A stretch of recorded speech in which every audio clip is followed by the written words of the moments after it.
Same attitude. Same attitude.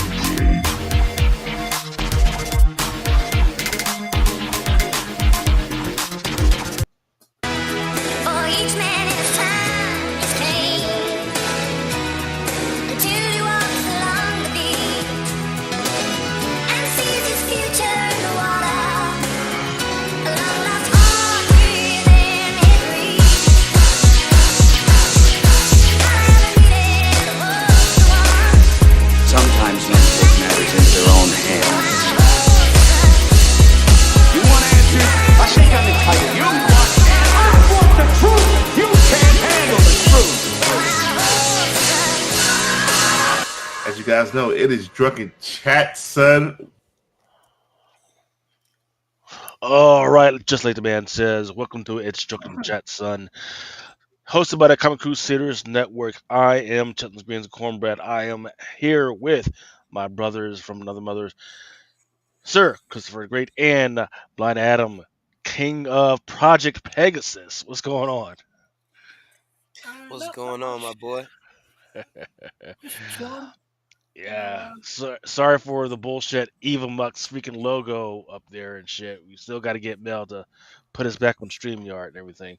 Um, but yeah, man, I'm freaking happy to be back. I didn't know if I was going to freaking make it, man. I've been freaking hitting this uh, Volcane tequila too hard. It's called Volcane Demi Tierra. Got the Blanco. Apparently, there's a reposado and all that. It's the hot tequila in the streets right now. And let me tell you, it is not a mixed in tequila.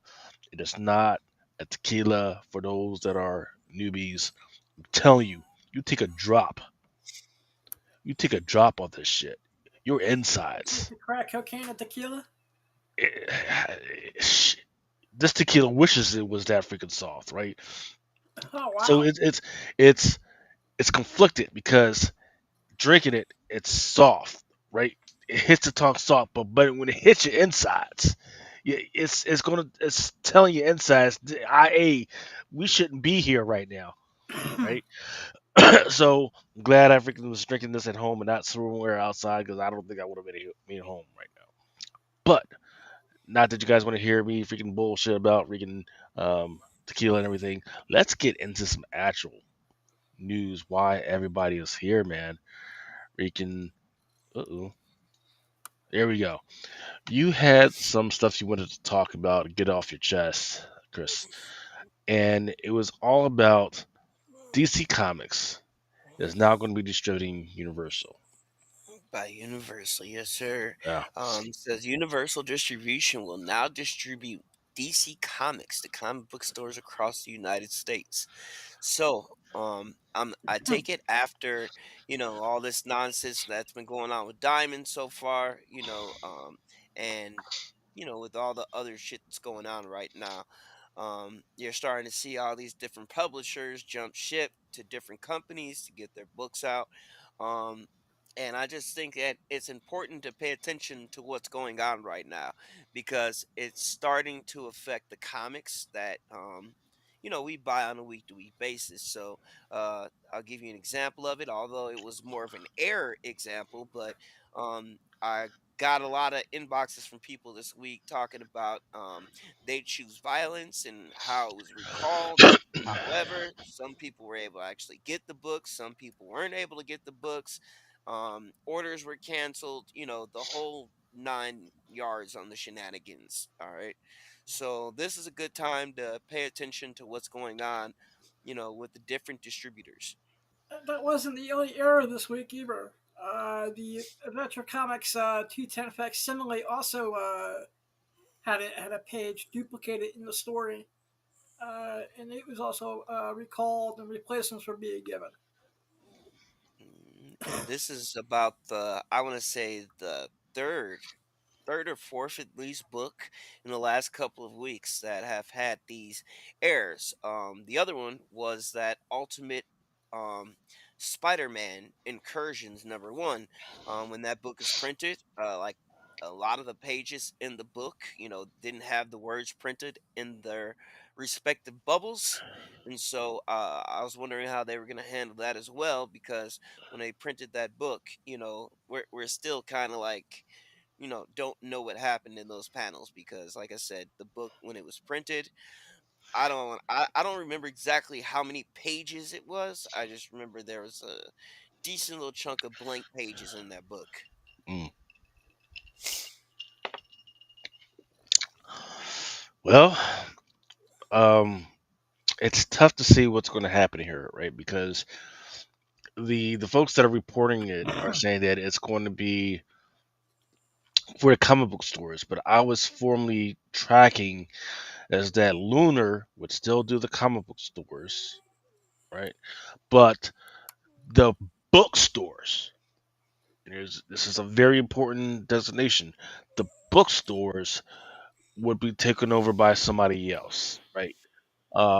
So that's when the email comes to me, I will let y'all know. But that's a different, definitely a big that's difference, right? Because bookstores are going to have a different pile of money that they can grab from vices comic book stores, which have to do cash only, or they're beholden to whatever investors they got.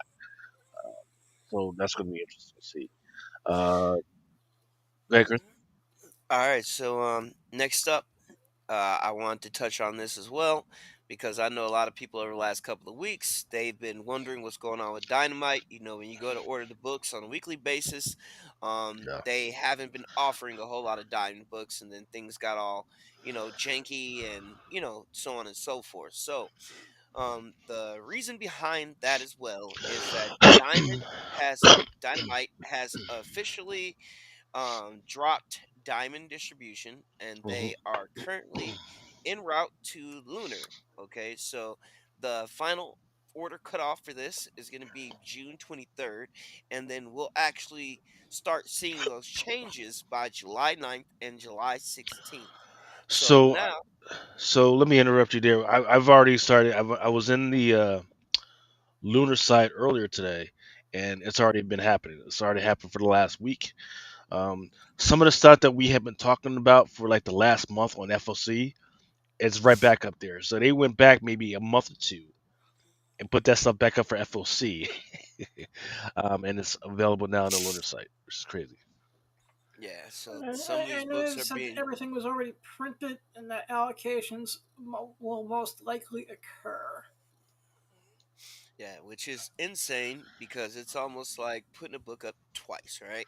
So not only had to do your due diligence as a retailer and customer to go through all solicitations and place your orders and get everything in that you wanted, but we got to do this shit all over again dealing with Dynamite. So I don't know how much people love Dynamite out there. They got some good titles, but nonetheless, I hope everything smooths out for them, and people are continue to get what they like. So, um, next up, I wanted to get into the MCU talk. Okay, so Ironheart is of course starting next week on the 24th, Mm. and we've been getting little hints and little kind of Easter eggs before we even get to see the series. I know Marvel had released some type of written notes, and then they highlighted one of the letters, which being M from Mephisto, is what a lot of people are thinking and rumoring. So, the latest reports show us that Mephisto may show up in episode 5 or 6. I guess Sacha Baron Cohen will be in his human form, according to the report. Now, another trailer that dropped for Ironheart recently, I put it in the group chat so everybody can see it as well. But if you watch one of these trailers, in the first, I want to say maybe 2 seconds, it highlights the Iron Man suit eyes, right? But you mostly see the glow of the eyes, and um, first thing that I thought when I saw it was, oh shit, Mephisto, another Mephisto reference, right? And I think that with them building up to the show, because people already had kind of a hate train going for this show already, for really, no apparent reason other than if you don't like the character, understandable. But the hate train definitely started for this show.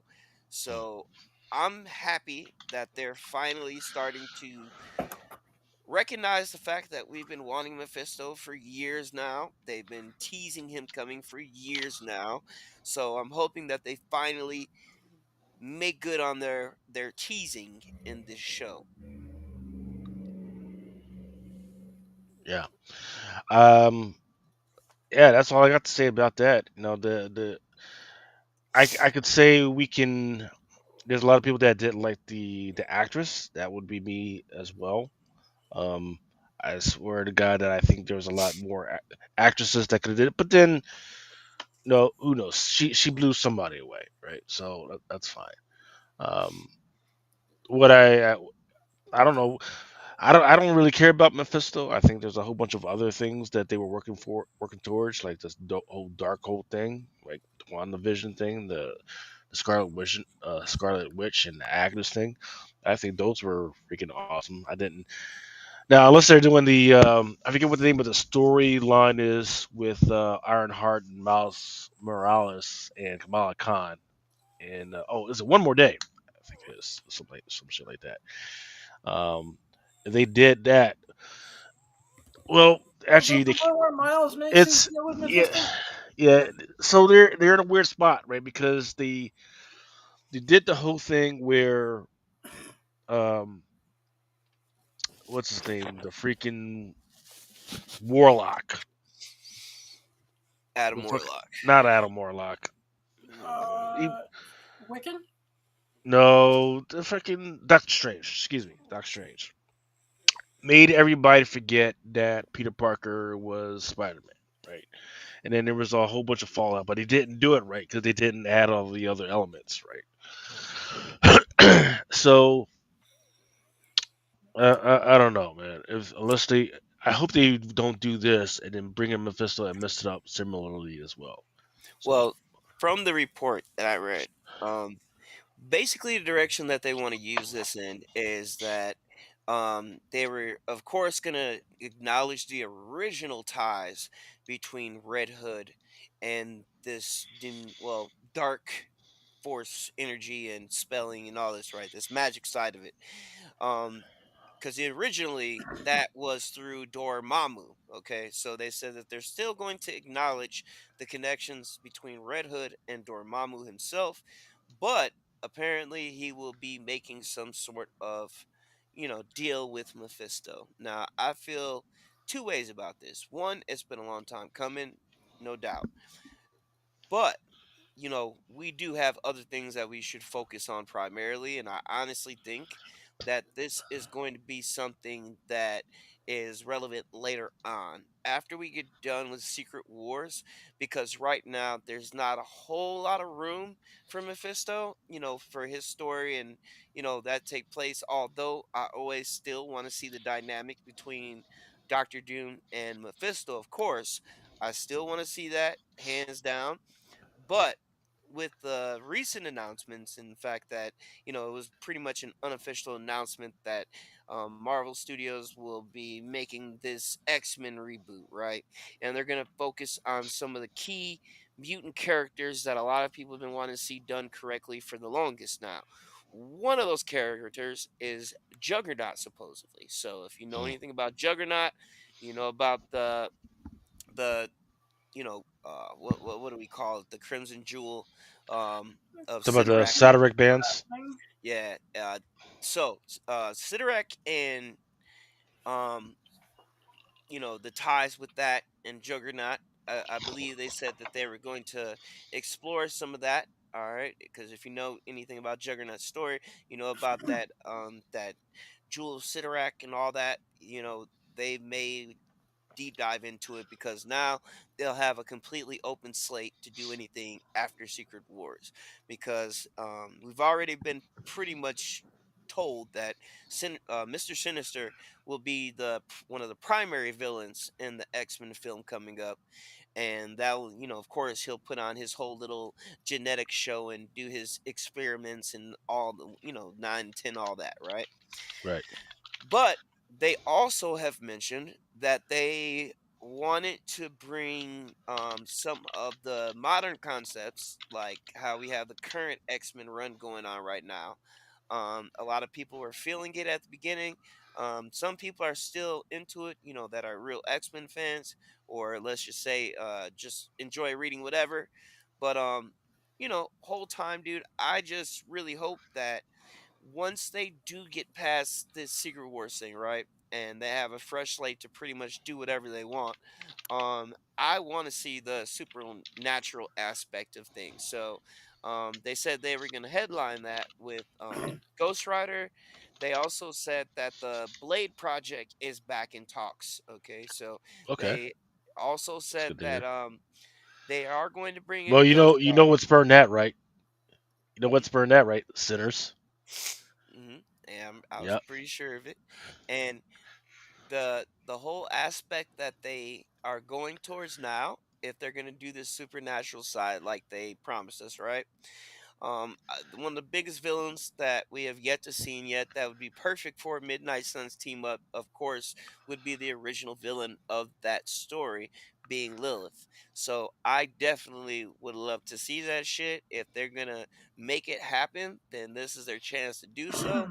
I think, even though you're introducing X-Men, that isn't going to be I feel like that may be the main focus, but you know how Marvel does when they tell stories, it's one Hmm. layer on top of another layer on top of another layer, and so on and so forth. So it's a big chance that we get deep into the supernatural realm and start meeting characters like Lilith and Dracula and Mephisto and the different Hell Lords, So I think it's all, if this show does what it's supposed to do, Marvel is hoping that it is kind of like the takeoff point for science and magic. That whole aspect hasn't truly been explored yet to me, because we've had magical characters in the MCU and we've had science driven characters in the MCU, but we've never had both in the MCU. They were going to tease it, doing the whole Iron Maiden post, or not even post credit scene, but they shot a couple scenes where they had Benedict Cumberbatch in his Doctor Strange get up in an Iron Man suit, and then they also played with Robert Downey Jr. wearing the cloak of um, the Sorcerer Supreme cloak, right? And Hmm. they actually did shoot scenes for this for, I want to say, Endgame and Infinity War, but they ended up not using it. And most of the time, when Marvel doesn't use something, that means you have a. If they felt like it was good material, you got a good chance of seeing something of it later on, or they'll just push the concept in a different way. So this show is supposed to launch our whole magic and science as one type thing adventure, right? So Yeah. Well, I mean, it's going to be interesting, right? Because the main character that is both sciency and magicy right now is Doom, right? correct. So I would say I'm looking forward to see what they'll lean into on what's it, July 24th? I believe that's when July Fantastic Four 25th is is supposed to come out. FF. Yeah, that's what I want to see. How are they going to explain his just explain his origin about his mom, or are they going to fully lean into the magic, or are they just going to go on the science stuff? After rereading Books of Doom, I really, really hope they lead into the whole science slash sorcery thing with his mom, and how Doctor Doom at the end of the day is a character that's both science and magic. Yeah, yeah, because in the end, you're still negotiating with old boy Kang to try and bring him back, because a lot of people are understanding that he probably got done wrong. So, and to trash all that they did for him and with him, it's probably pretty crazy. But before I go on, I do want to make sure I give a shout out to all the folks that are in the chat. Derek Eman, GT Key Comics, Half Price Corrupt says he was going to stay around, but he wishes that he didn't have to smash. So take that for what you think it means. Brad Seldon says, "Hey, great Derek, great to see you." Um, Universe X How's it going? Mojo Quid. And then Mojo Quid is saying, hey, hopefully to give Blade the cooler. That way he could have a second crack at a vampire movie, except in the Marvel sandbox. He can obviously handle science, vampire, and mysticism. Remind me again, what was the other movie that he did before Sinners? I'm trying to remember. His biggest things really in latest times have been Black Panther the original, Okay. Black Panther: Wakanda Forever, and then his offshoot movies like his non-MCU movies, but his influence as well on Ironheart. He was brought in for an executive producer position for this show as well, so he had a lot of say so in the development of the character, which is like what his main thing was, especially when he introduced her in Wakanda Forever. So they brought him back in for the show because he was the original one that was obviously laying the guidelines and the landlines out for Riri Williams inside the MCU. So his Hmm. vision for the character will actually continue in Ironheart, which is why they brought him in for this series. Um, Fruitvale Station, which I've heard is a good movie. And then Black Panthers, Judas and the Black Messiah. Haven't watched it, and Sinners. So yeah, he's got a pretty good lineup so far. Yep, Sounds and Um, this comes out on the 24th, and then of course a month from that day, a month later, we'll have Fantastic Four First Steps. So that brings me to my next slide. All right, so the next slide, let me give you a visual, Adam. These are all of the popcorn buckets, collectibles, and whatever else for both Superman and Fantastic Four First Steps.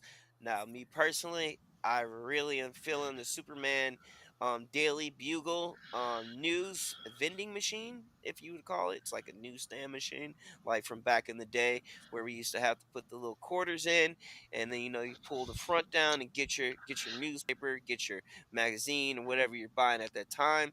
But I thought that them bringing that out was fucking dope. A lot of the younger people won't understand it, but of course us old heads who remember putting that 75 cent, 50 cent into that machine to get the latest newspaper definitely yeah. remembers it. So if you were like me and like to get your little hustle on, right?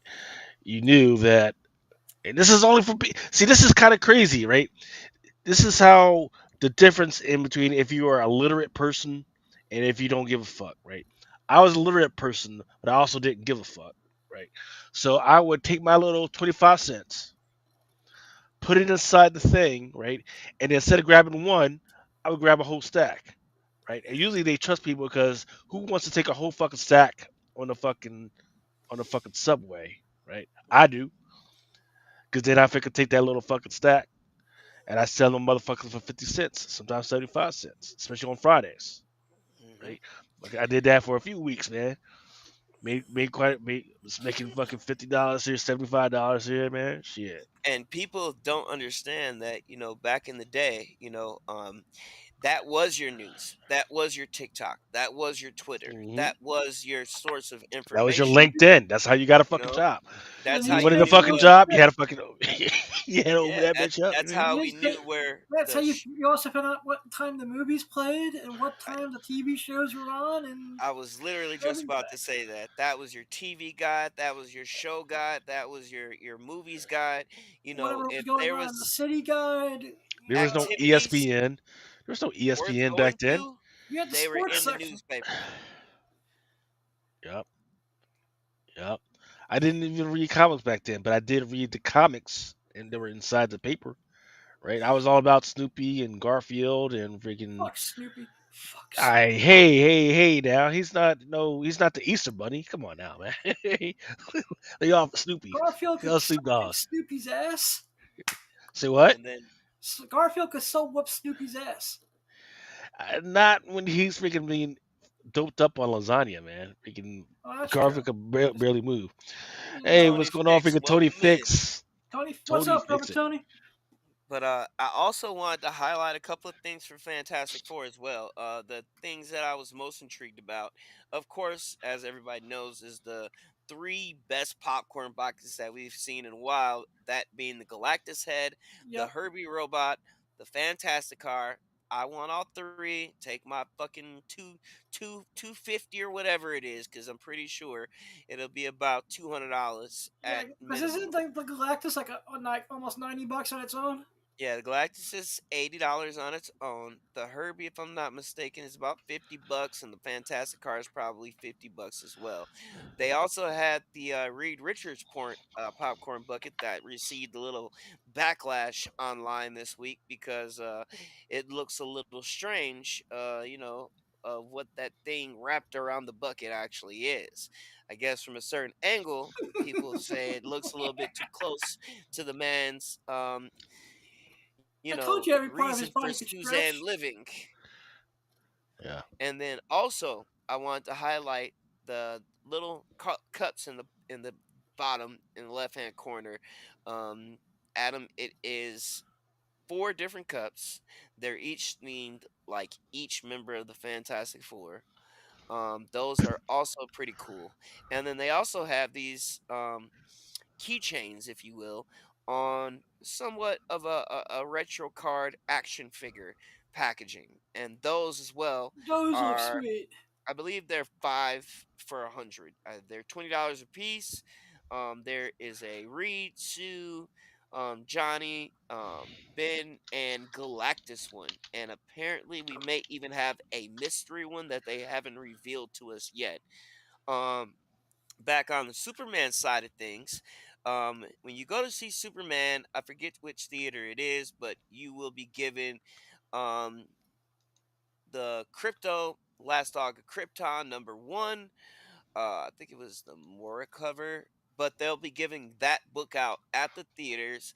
I know here in Las Vegas, in the town square, at 6 o'clock, they're doing a fan event. Usually, when they do these fan events, there is either an actor, actress, director, or somebody that had to deal with the franchise. Usually shows up to these type of events because, of course, a lot of them live out here, but they're currently touring around the world for the film. Mm. So, that'll be a good chance for some people to pop up. If you see a fan event going on, you might be able to pop up there and like I learned from my boy Adam, go ahead and get your crypto last dog of Krypton signed by, perhaps the actors or whoever shows up to the event, because a lot of the times when they do those fan events, that's usually what happens. And I'll give you a little secret. When I was buying my tickets, they had four open seats to the left side of the theater. Those were actually the seats that I tried to buy. Then I came to find out that those seats were blocked, so they left those four seats open, no telling who it is or who it could be, but I just know that they blocked those four seats from being purchased. So And I also know that for the world premiere tour, uh, leading up to the premiere in China, uh, I know there was like two of the cities were Los Angeles and New York. So I think the things leading up to the red carpet premiere in China, so I was reading the report right, were available to the public at certain points. hell yeah. It's actually amazing that they're actually going to show it because usually there's an embargo on U.S. Movies, especially blockbusters during the summertime in China. So the fact that it's even happening is, I think they only lifted the embargo like since last summer. I think that's And I how find it long it's interesting been. that they're doing the world red carpet premiere out in China, Yeah. which was like the first time in my 35 years of being in the entertainment business I've ever seen that. Hmm. Very Oh, interesting to say the least. okay. Now, on to my next slide. Let's get into a little bit of actual comic news. All right, so I don't know about everybody else, but I know that a lot of people hate to see Noel coming because when when he died and got thrown in the sun, everybody sold their shit off. Okay, well, I was one of those Which is lucky people, weird. It's just right? fucking weird. Because you would think that they introduce a character that I, for one, fell in love with when I first was introduced to it. Reading the entire King and Black series, reading the entire Venom saga. So he is returning in issue 250, and not only is he returning, but the writer that they put on this is what has me excited. That Al being motherfucking Al Ewing. fucking Hewing. So if you're not familiar with Null or you sold off all this shit, I would definitely suggest for you to go pick up, what you can of it. I know the A covers are about, $150 for a 9.8. The cover, the third print that everybody wants, is usually dangling between 250 all the way up to about 500, depending on who you're buying it from. But I got a good feeling about this return. I would definitely hope they explain how he survived or came back I'm looking after forward to being this. thrown into the sun by the Unipower combined with Eddie Brock. Okay, because if we're keeping it real, the triple threat that I want to see is King and Black, Eddie Brock, maybe as the eventuality, Carnage, God King Carnage, because recently on some of the cover reveals, Venom, Spider Verse versus Venomverse, we did see Carnage in his God King form once again. Then that last participant being Null himself. So, what do you guys think? Thoughts on this? I am looking up Thor God of Thunder number 6 right now, and it's as high as $1,500, and Wait, six is the the first low. appearance of the sword, right? Oh no, that's Mexican version. Jesus Christ. Looks like the low might be around, and these are for bids 40, yeah, $40, $45, and everything. Not CGC, not certified or anything, right?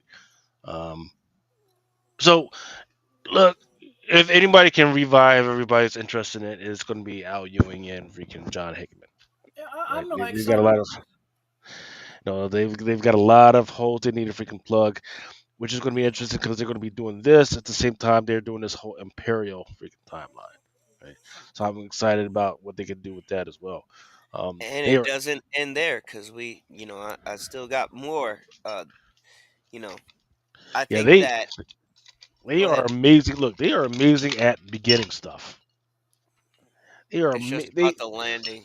yeah, their storylines are this. freaking It's amazing when they climax freaking that get it, but it's makes the me landing, fall yeah, because flat. because they're not giving full carte blanche on all that stuff. Yeah, and throwing Null into the sun to kill him was kind of like bullshit to me. I know that a lot of people, including myself, are disappointed by that finish, but let's just keep it real. The entire Null saga was one of the best told stories, best drawn stories that we've gotten in quite some time. Excuse I me, say, Chris. yeah, Anything from the beginning, the Donny Cates Stella run, all the way to the end of King of Black was probably one of the best eras of Venom in history. indeed. I So put I'm looking this. forward to seeing what Al Ewing's going to really do with this. And if you want to invest in the stuff right now, it's cheap. It's cheaper than it's been in a while. Uh, And you know, I I thought, definitely say this, the entire King and Black story is definitely a part of my top five. Secret Wars, as everybody knows me, Secret Wars 2015 Hickman is my number one and probably always will be. But King and Black Saga was definitely in my top five. Also with X-Men vs. Avengers, I love that too. But that brings me to something I want to talk about with the big two, which is the crossover between Deadpool and Batman. So we yeah, learned I'm that really not looking forward to only this. will there be two different runs, that being Deadpool versus Batman, which will be the Marvel release run, as well as Batman and Deadpool, which will be released through DC. They just revealed the rest of some of those covers to us. that included one with Crypto and Jeff the Land Shark, and This is gonna another be one gangbusters. with Daredevil and Green Arrow. Written by Uh, Kevin Smith. I could not be happier. Really? yeah, he finally Huh. made his return to, pitch in on this Daredevil That's Green Arrow. crazy. That's crazy because literally, I think it was maybe just a couple months ago, or maybe just a month ago, somebody was asking Kevin Smith about doing something for DC. So yeah, that's kind of crazy. So Yeah, this has me he's had a comic book excited. writing renaissance right now too. It's got Archie. That's all you need. And you It's like also see, one of the highest ordered archies in modern history right now. yeah, and you also see in the titles, they are definitely running with the new Batman logo, which is not too bad to me. I like it actually. It's not as horrible as that Punisher logo that we got, a couple of years ago, where it, me personally, I didn't have anything against that Punisher logo. But apparently, a lot of people did, and they just couldn't grasp the concept that, hey, dude, this is for this story, okay? This doesn't mean that he's gonna change his symbol on every fucking title he ever comes out with for the rest of his life, okay? That's not what this means. But apparently people hated it at that time, right? Yeah, So yeah. going past that, let's talk about my last thing because this um is something I wanted to highlight. Shout out to Universe X in the comments. He said they just announced a cosmic clone of Peter Parker. You think that has anything to do with this? Now, um, from what I'm understanding, the cosmic Peter Parker that we're supposed to be getting is indeed going to be in Battle World. Now, the whole concept of this is just like it was in the original Battle World, but with basically more modern characters. All right. And I guess this is also being done by the Beyonder reading the solicitation. So I'm also excited for this. And we are supposed to get that cosmic Spider Man. They didn't necessarily say it was Peter Parker yet, but they did say that we were going to get a new cosmic Spider Man, which I am fucking excited for. One, because, Spider Man is more of your friendly neighborhood, street level Spider Man character, fighting street crime, right? But over the years, we've seen Spider Man go up against stronger villains and stronger and stronger. He was a part of the team that went up against Null. We've seen him in different things, but to actually get a Spider Man in the cosmic side of things is something that I've been waiting a long time for. Yeah. Besides, Well, like yeah, the yeah. universe Spider Man, No, right? I believe there's been a cosmic Spider-Man before. Yeah, it is. Just It was the one that got the power of the yeah, universe, Yeah, like. yeah, that was a Spectacular Spider-Man 158. yeah. But yeah, I'm kind of intrigued because just this past week, there was because Penguin puts out these must-haves, right? It's like a comic book, and it's like an amalgamation of like different freaking books that have already freaking come out, and then they want you to look at the story and read the story like, hey, this is going to be kind of important. This is going to be kind of important. And I think there was a Spider-Man story in here, but there was also a Storm story in there, and then the Storm story, she gets she becomes a cosmic storm, which is kind of crazy. Hmm. She was given in the cosmic powers by the Infinity. So, yeah, this whole I would be interested in if it wasn't Battle World. I'm just not a Battle World guy. I could care less about it unless it's like on animation or some shit. I'm not interested in reading it. Right? I mean, I think what was the last really good one Battle World was back when Venom was first introduced as the suit for Spider-Man. That was like was that 1986 or some shit. Yeah, the Yeah. battle road took place in the 1984 Secret Mhm. Wars. But don't get me wrong, like look at some of the characters that they have on the cover. I mean, you have Starbrand, you have and it looks like the 1 billion BC Odin. All right, Oh wow, the they're bringing back Odin that we Starbrand for got this. from um, Avengers 1 million BC.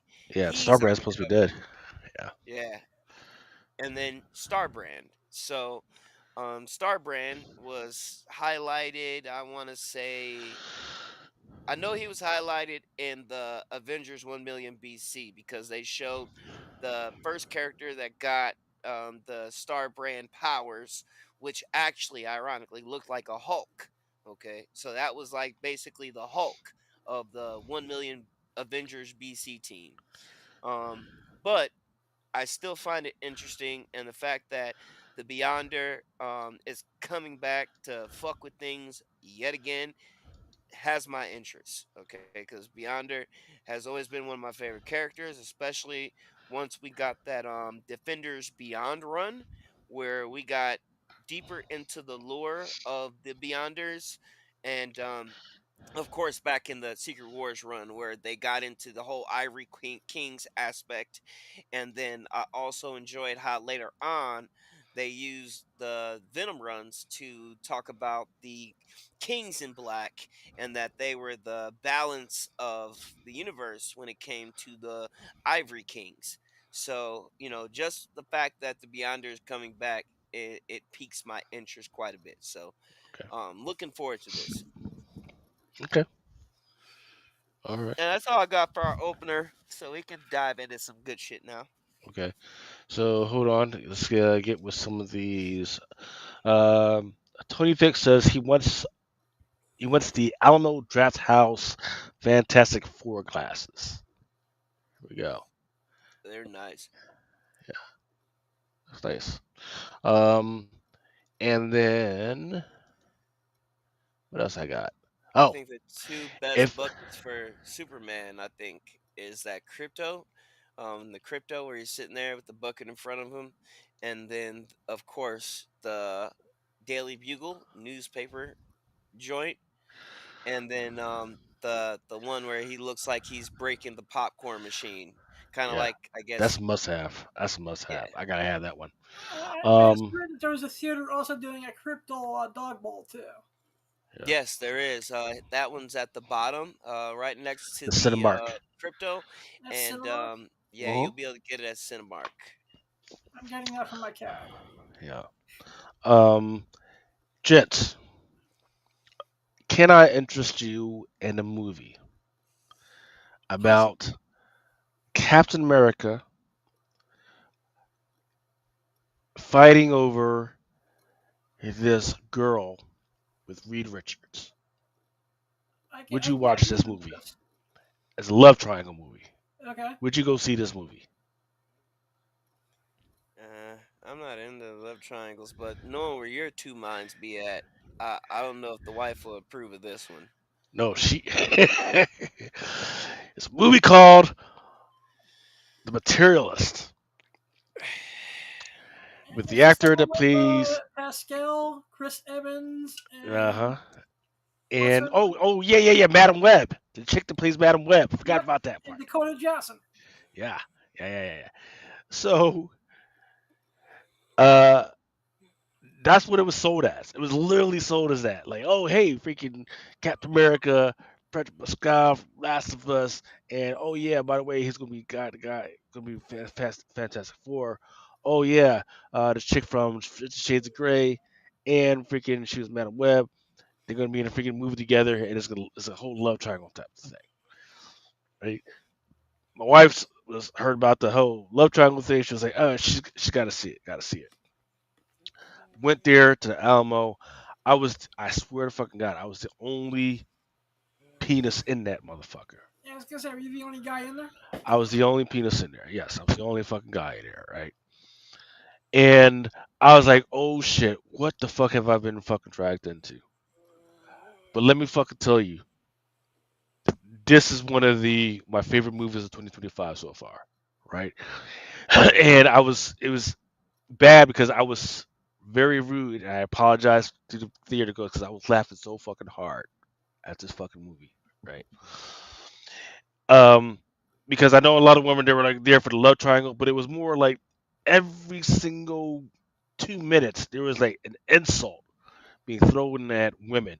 Like, hey, ma'am, you are 40 years old, yet you still want a guy that's 6'2", makes $150,000, has no kids.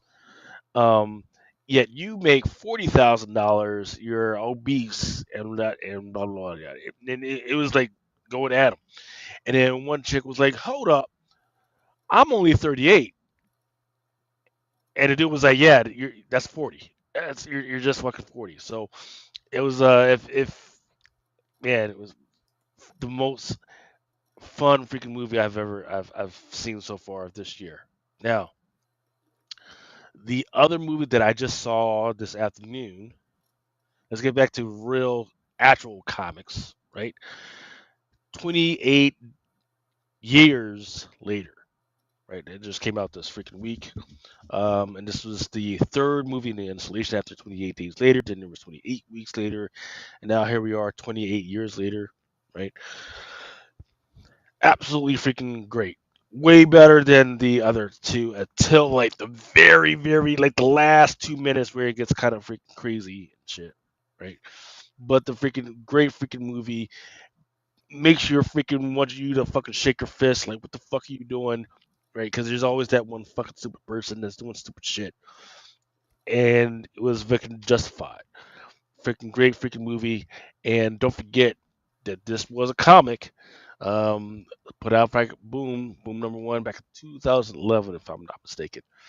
So, and the way they set it up, there's definitely going to be another freaking movie. There's got to be a freaking video game coming soon on this And one. I also think So, they also just re-released the first two movies back on the DVD after being out of print for like forever. yeah, I watched the first one yesterday. Or was it the other day? And I was like, man, this shit was fucking terrible. But then, and it was not what I remembered. But when I got to the second one, I was like, oh yeah, yeah, this is pretty fire. This is pretty Unfortunately, good. the first one does not hold up all that well. I watched it about 2 weeks ago. Yeah. And then I totally forgot that Hawkeye was in the second one. Yeah, Jeremy Renner. Yeah, that was crazy. So man, you're like all these freaking great freaking Marvel characters that are in all these little random movies that I'm seeing all of a sudden. So that was a great one. All right, I think we are ready to actually go into this FOC. Let's see. Actually, let me make sure I check the universe. That says, yeah, Lucas is right. Going to battle the first Thunder God, Hadad, and she will get her infinity powers. Yep. Hadad was introduced in issue number 9 in the current Storm run. And them chick flicks. Yes, I was forced to do something nice for my wife, and she made me go freaking see it. But you know what? This is not a chick flick. It's not a fucking chick flick. It is a guy's flick. It is a because I'm telling you guys, when the movie was over, that motherfucking theater was so quiet, so motherfucking quiet. Of like you could hear a fucking pin drop. You could hear the gears inside every freaking person's fucking head turning and shit with disappointment. And Universe X is saying that he's got the 28 days later single issues run and the trade paperback. Man, I wish I got. In fact, after this, I'm probably going to freaking look it up and freaking get me a freaking copy because I'm hooked on the freaking um this franchise now. Um, okay, so for the FOC, I do have the photos ready, but I decided to do something else. Right, So it was that good it was that good. that Absolutely. that the theater was like left speechless or left No. Oh, you shocked. talking about materialist? The one you said that, yeah, I guess if that's the one you No, said the whole no. theater So is quiet. it was so. So imagine you're going to a movie, right? And it's about Martin Luther King, right? And you're like, oh man, this is gonna be a great movie, and they're gonna tell us about how great Martin Luther King was, but instead they talk about all the shitty stuff he fucking did, and they basically paint him as a horrible person. That's what type of movie this was, right? Let's Because see. It was definitely painted as a love triangle, but there is zero love triangle in this, right? It was just the main girl in this one. She was just hopping from dick to dick. That's all this Awesome was. There was no love stuff. triangle. Yeah, there was no. Oh, should I do? Should I go with this guy? Should I go with this guy? She was like, no. I'm. He was a I. cockapper. She's like, yeah. She was like, I'm tired of this cock. So I'm gonna fucking drop on this freaking Cockapper. cock. Cockapper. Right? It's really that freaking simple. Cockapper. She's basically a penis hop. It's a thought. Yeah, yeah. Cockapper. I mean, she let the one guy freaking pay for her breakfast, lunch, dinner, and fucking for her apartment for a little while. But after that, she got freaking tired of it, and she was literally looking for reasons to not be with the fucking guy. Yeah. She was a All right, cockapper. all right. Let's not go too long. Let's get at least get Yeah, into some of before I these. get Right. carried away. The reason why I'm trying to show you this page is so that if you're ever looking for the stuff that's on FOC, you can go to this freaking page. There is some stuff still in Diamond, but it's hidden. You got to do all types of searches and everything. But instead, what you can do is you can go to this page. It's at prhcomics.com, and it will at least give you um, some of these, right? Like we show, it'll give you Archie Comics, Boom, Dark Horse Comics, some of the DC comics, but more like the DC TPBs. Distillery. Actually, let's click on ID Publishing, Marvel, and it'll give you Titan, but I'm not going to go into that stuff. And here it is, FOC, June 23rd. Order these titles by Monday, and you don't need an account to get into this. But if you do want to save what you are tend to order, you can make an account, and then there's like a little checkbox that you can click, and then you can freaking print it out or download it for yourself or download it to your phone. All right, so first up is that we don't have the picture for it yet, but the Amazing Spider-Man #8 Umberto Rambos variant, and that's an incentive variant. Also, we've got this Star Wars Hyperspace Stories Tides of Terror. That's gonna be crazy.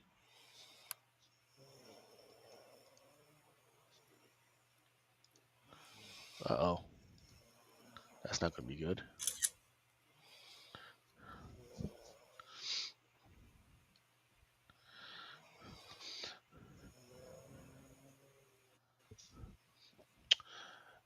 Uh, okay, there's going to be an incentive for One World Under Doom at #6, the J. Scott Campbell Virgin variant. I don't have the on this page. They don't have the art for it yet.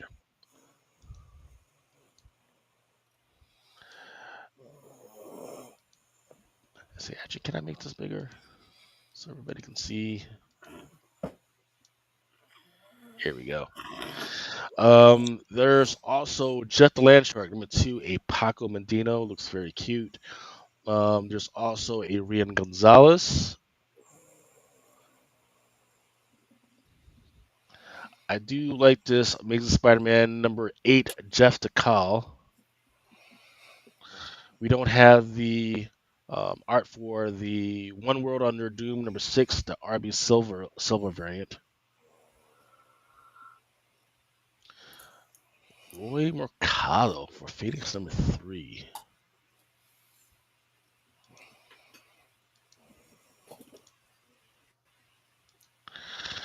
Let's see. Star Wars Doctor Aphra, Chaos Agent, the Marguerite Savage. And then there's a Jenny Frison version for Emma Frost, the White Queen. Let's see if that's come up yet. Nice. That looks so good.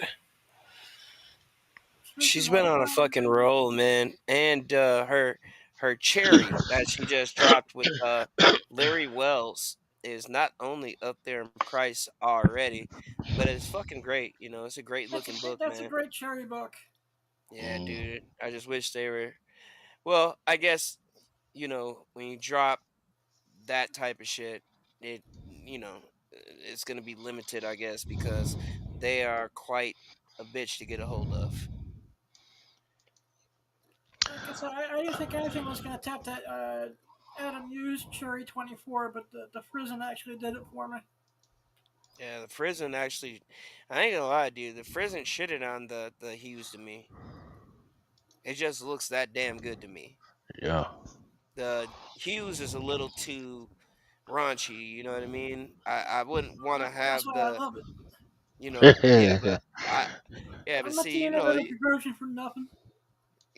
that's not the type of book that I would want to be on display in my house, and then my grandmother comes over and sees that shit and like wonders what I'm really doing in the comic industry, and she's Mm. just like what are you really doing? Are you in the comics, or did you open up your LLC to do porn? That's what that book looks like to me. Because one day you will pass, man, and there will have to be somebody that will have to go through your shit, right? Um, let's see. Can we please change the subject to happier things? Because I was having that discussion with someone earlier today too, and it just All I made can me. say is not gonna be able to read the comic books in heaven, man.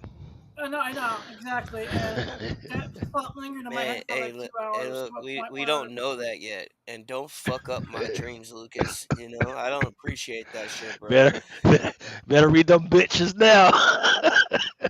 Nah, I'm um, taking all my shit with me. Whatever doesn't sell is definitely coming with me.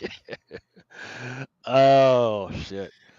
Star Wars. Dr. Aphra Chaos Agent number 2. There is a Ricky Yagawa variant. First one on the Star Wars, as far as I'm tracking.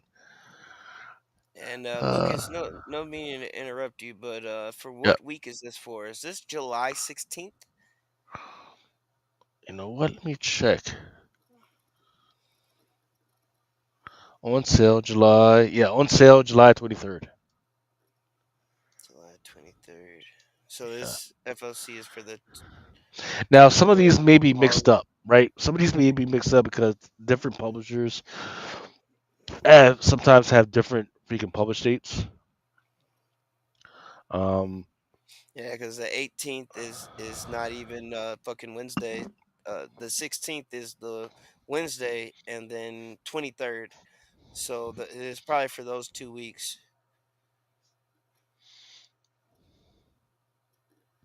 Or did we order that shit already? No, that's this week. That's for this. That's all right. No, I just like to look because if I need to know what the week is because I'm used to looking at FOC on Previews World, and now you can't do that shit. yeah. So now I So, have to use so, the site you're recommending. so I think you can. Yeah, No, you I just can. I just went and fucking on previews. All they're showing is like 6 second prints. Right. So what you got to do? And let me see if I can. Yeah, I was using previews, but So you gotta go to search. but Right. what website are you using? Like because there's Previews a World. Previews World. previewsworld.com. Yeah, previewsworld.com. That said, what did I say? July 23rd. yes, you did, sir. July 23rd. Because it Right. And then I'll leave the search box open. Let's go with category comics. And then let's go with, because I don't need anybody else. I just need the Marvel just stuff. click Marvel and see what it says. Because So like you got I you went got to make to it sure it's right. Marvel. You got to make sure it's Marvel PRH, right? And then you do your search,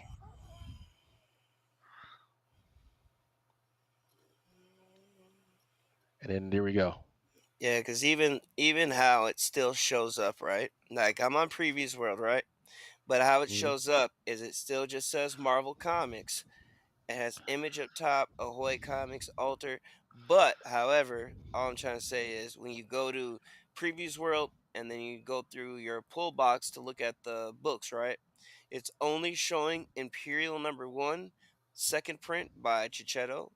Um, also a 1 in 25 copy by Scotty Young and then it's showing One World Under Doom third printing, One World Under Doom number two second printing, number three second printing, number four second printing, and then Ultimate Spider-Man 17 second printing, as well as Ultimate Spider-Man Incursion number one second printing. So that's the only books that it shows when you go through this way. What? I have no idea what I, you're saying. I'm just I swear to God, if you go like, all right, like I'm on my previous world. phone, Yeah, right? yeah. Don't go. Don't. I don't know about the phone, but I'm on my computer. And I did previousworld.com. Am I even logged in? I don't think I'm even logged in. Oh yeah, I might be logged in. Logged in. Got to get your login. Do the thing for July 23rd on both the beginning date and end date. Make sure you put in Marvel PRH. And you do search, and then all the stuff should come up.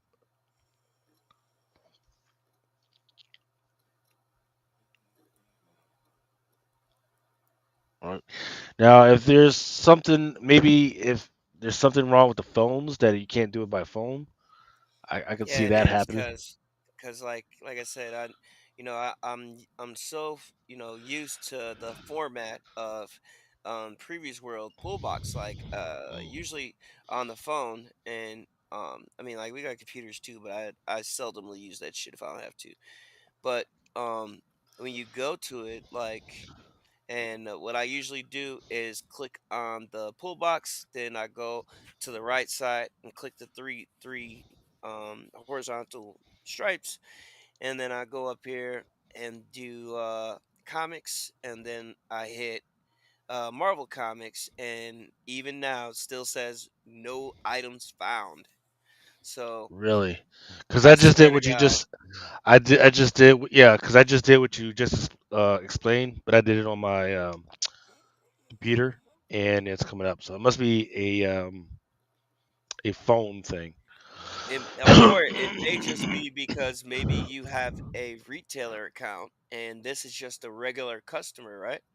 Because, like, no bullshit, I don't even know, but I know, like I said, usually when I go to previews, I hit more, and then I hit final order cutoff, and then I go up top and I hit comics, and then Mm, choose a publisher. But like I said, even on here, it's only right. showing me Right. fucking 8 books. Yeah. No. The account that I'm under right now is just a regular account.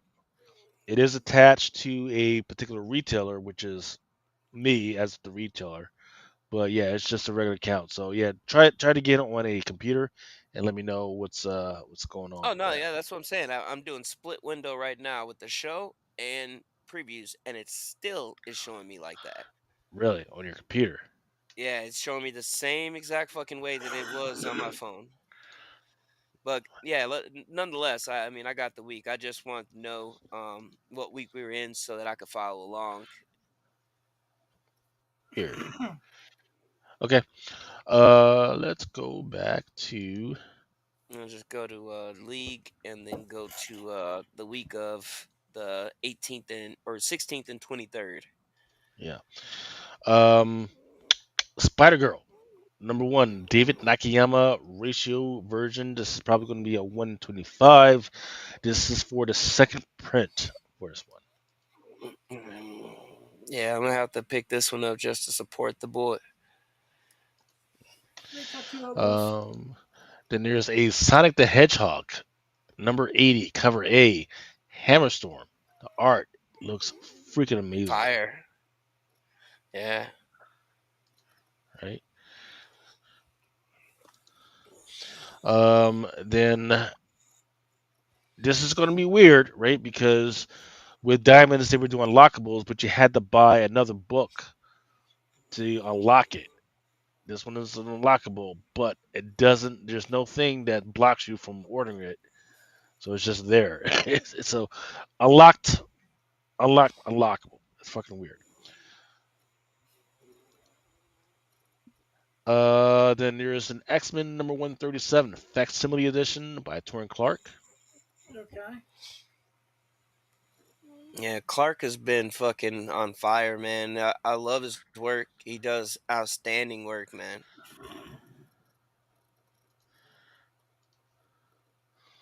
And have to reach out to that guy, see if we can get him on the show.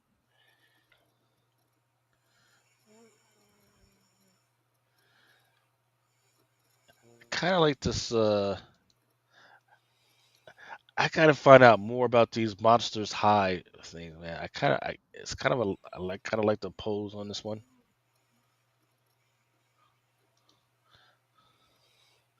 Then there's a Scotty Young for Franklin Richards for Fantastic Four #1. Nice. That would do But well. they that's a reprint. That must be a facsimile. That Franklin Richards is from 2006, Really, 2009. Yes, sir. that's crazy. Then there's Runaways #2. This one is a Stephanie Hans. She's definitely trying to get back into the game.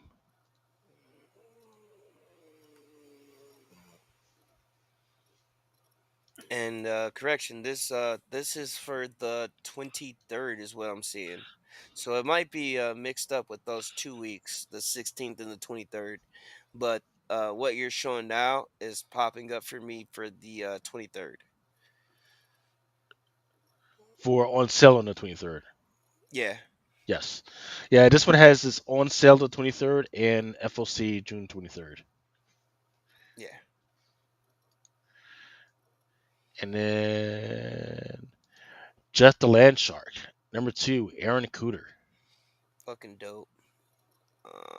And then also in this Jeff issue that we got this week was the first appearance of Shadow Jeff, and I think that it might be a Yeah. little controversial to agree because we only got one panel with Shadow Jeff in it, and he, gave us one line, whatever the fuck, right?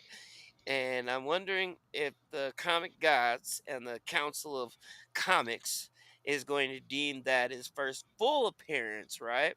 Just because he has that one dialogue of right? Or is it going to be considered the second book? Man. I don't Nah, bro, I'm tired yeah, of this shit. That's why I said it it's weird. because I'm tired of this. Especially They lead us with to how believe it's going to be in recently, issue 1 and then yeah, fucking out of context, it's issue 2. Like, I'm fucking sick of that shit. it's definitely in my opinion. It's issue one. Like the first Venom is 299. The first Hulk is Wolverine is Hulk 180. Can we just stop this bullshit already, please? Yeah. What I'm wondering is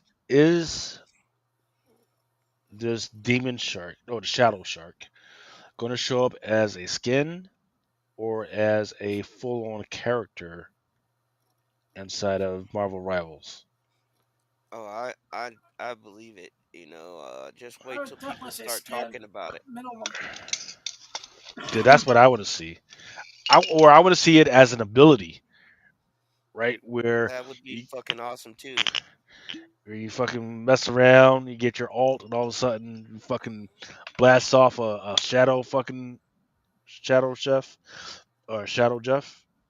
That would be freaking amazing. Okay. And Wolf. also, before we go any further, I Yeah, want to yeah. also mention that for sure, Fantastic Four presents Franklin Richards, Son of a Genius, #1.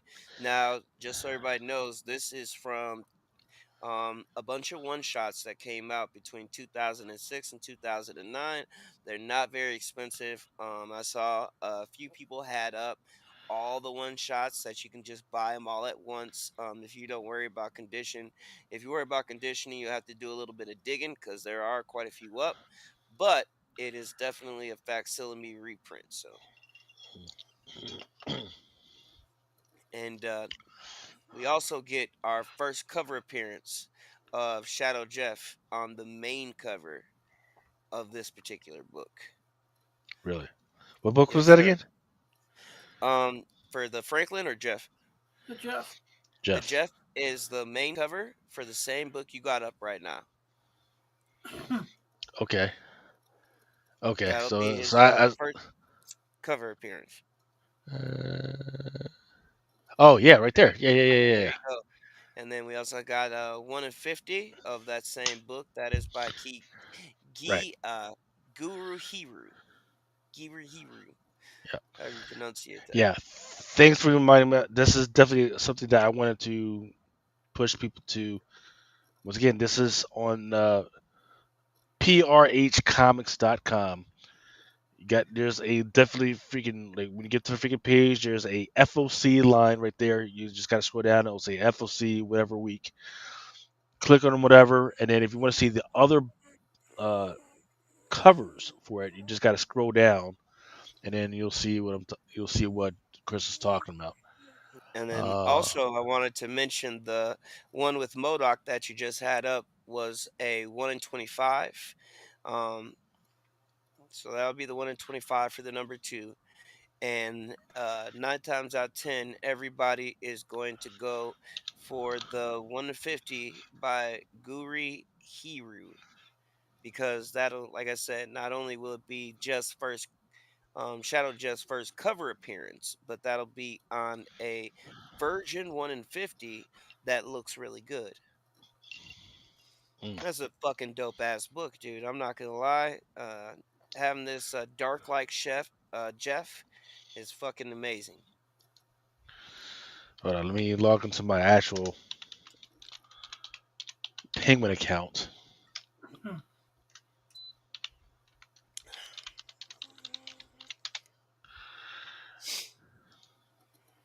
And let's shout out to Mr. Longshort because I'm pretty sure he may enjoy the Paco Medina Marvel Presents variant, which is in the middle right there, of her reading the brand new copy of Fantastic Four #1. Yep. So Marvel is continuing these reading variants, which I have enjoyed collecting them as they've been coming out. They've been going for like what a year now, I want to say, because we got the first one like a while ago, you know. Right. And if you look right there, there's also another Rivals variant, Yes, sir. right? And that Rivals variant, that's a skin that's already in the game. Yes, What sir. skin? It's a keychain that Jeff saw. That's a pink shark with Alright, these little pieces of flare on the end of it, right? alright, cool. Like I said, Um, I just falling behind on Marvel Rivals a yeah, little bit. and it's called Incognito Jeff, right? So I I'm too lazy to take it off because I love playing as Jeff, and I'm too lazy to take it off, and it is the least incognito shit ever. People are watching out for that pink fucking shit, the fucking so they can fucking attack me. But you know It's what? pink cheese. Yeah, I got something for them. And And then then go ahead, Chris. also, over here on the right, we got the Tokito Toro variant, which is also pretty fire. They've been dropping some heat when it comes to Jess lately. I want to say that all the issues on #1 look pretty good and definitely look good in hand. So I know since I brought the point up a couple of months ago that some of these stills aren't justice to the actual book in hand, but um, I must say that they were all very nice in hand.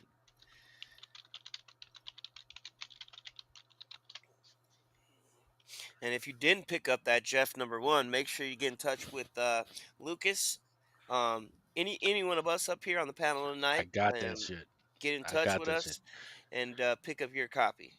Yeah, I was kind of surprised by how good the story actually was.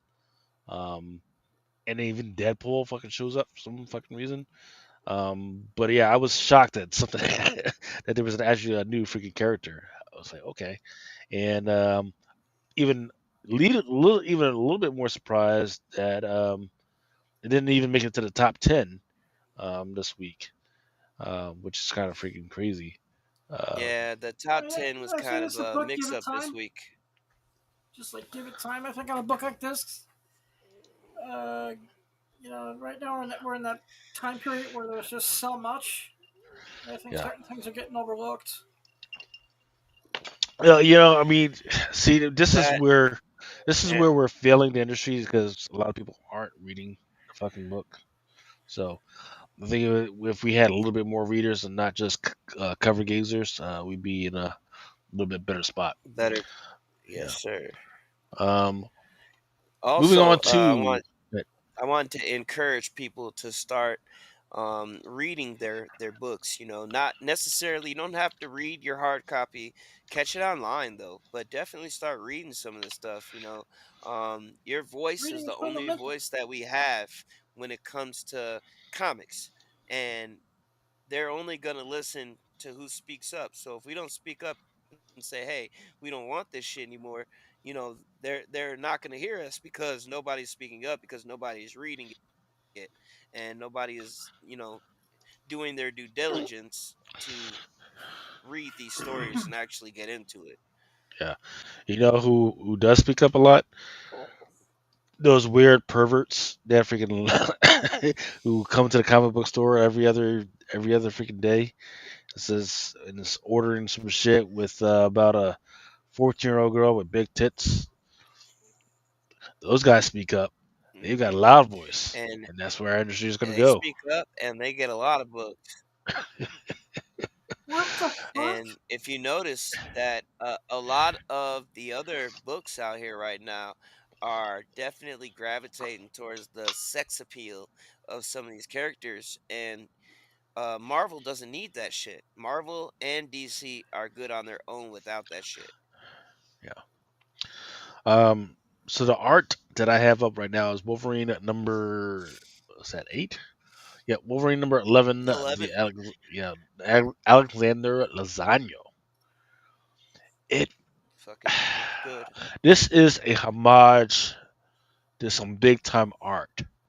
I just can't remember what it is because it's got the bad guy, well, Sabretooth on top, and Wolverine just taking the pain and damage. And it looks like some big time art that they homaged it to, and I just can't remember what it is. Let's You look. know what? That description, I can't think of anything off the top of my head that it might be homaging. Uh, all right, but down at the That's bottom, also a 1 in 25. yeah, yes, sir. Also, we got the Martin Coccolo. And then on the right, you've got the retro version variant by Leo Romero. Then we got Doom's Division number 5. This one is by Cleese Lee. Okay. And then you've got some variant covers by Jung Jun Yoon. And then the Doom cover is by Cleese Lee as well.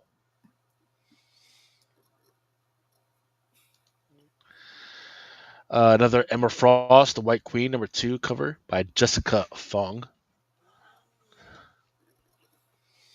That was $3.99. And then you've also got some. I like the one on the left. Oh, actually, that's a David Nakayama.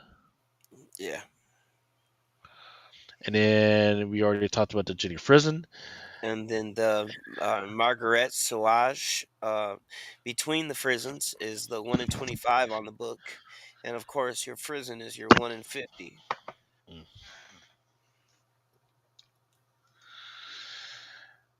Psylocke, an amazing Maria Wolf. The sleeves around the forearms, those are a little fucked up, but the rest of it, I love it. Absolutely fucking love it. Yeah, Maria Wolf has been on a rampage lately. And because of the fact I want to mention this about her work, it's extremely detailed, and to the people that are unfamiliar with her work, it would seem a little busy. But out of all honesty, it's just the They're level of fucking detail is assholes. peak. You know why? And this may be freaking Tequila Lucas speaking. But the only reason why she hasn't getting recognized is because she hasn't been drawing girls with their tits out. Yep. That's it. Otherwise, the artwork is immaculate, amazing. And she also has a banger ass book coming out this week that sold out almost instantaneously. So She's on a roll though, And and she's Yeah, been this killing it is for years. yeah. definitely gonna pick this up. Then there's a Vincesio Karatu, and then there's on the right there's your Retrovision variant, which I kind of like. Yeah, it is dope too.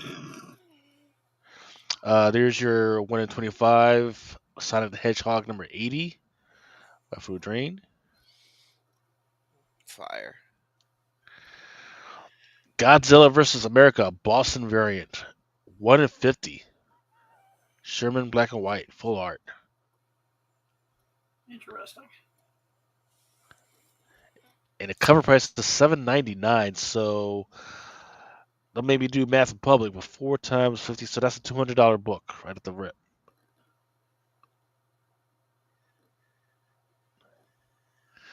Let's see. Storm number 10, the Karen Darbo variant. Yeah, this is so good, so good. Karen Darbo is awesome. Um, she also has a Gwenpool for this same week that is also amazing. And then there's your Lucas Wernick. And then on your right, that's the Betzicola Retrovision variant.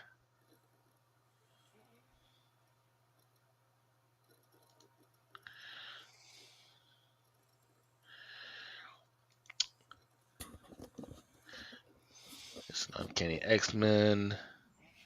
I think we already talked about that to call.